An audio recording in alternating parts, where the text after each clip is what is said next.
Elles ont préféré la mort plutôt que d'être réduites en esclavage. Voici l'histoire des razzias malgaches aux Comores. À la fin du XVIIIe siècle, les Comores sont la cible de razzias malgaches. Jusqu'à 15 000 hommes, répartis sur plus de 500 embarcations, accostent nos îles avec un objectif précis: capturer, incendier, piller et réduire en esclavage. Femmes et enfants sont enlevés puis revendus à la Réunion, à l'île Maurice et sur la côte est africaine. Ces razzias ont servi à financer les guerres ethniques malgaches de l'époque.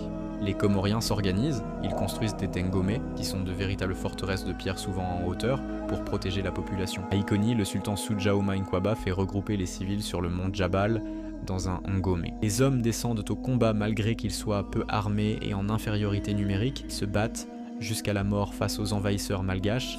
Ils ont préféré mourir que d'être pris en captivité. Une fois les défenseurs anéantis, les razzieurs marchent vers les hauteurs d'Iconi.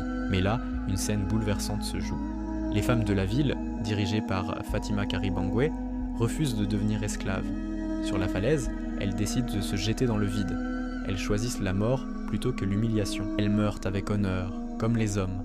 À Mutsamudiu, sur l'île d'Anjouan, les femmes aussi montrent une détermination sans égale. Lors d'un assaut des Malgaches, plusieurs centaines se réfugient dans un entrepôt de munitions. Encerclées, certaines mettent le feu à la poudre et font exploser le bâtiment avec elles à l'intérieur. Une centaine de femmes périssent, elles aussi refusent la servitude. Ce n'était pas du pillage, c'était une stratégie organisée, violente, répétée, qui a touché toutes les îles comoriennes. Mais nos ancêtres ont tenu. Ils ont construit des forteresses, ils ont résisté, ils ont préféré mourir que de trahir leur foi. Ce combat n'est pas celui d'une seule île, c'est celui des 4 îles, d'un seul peuple, d'une seule Umma.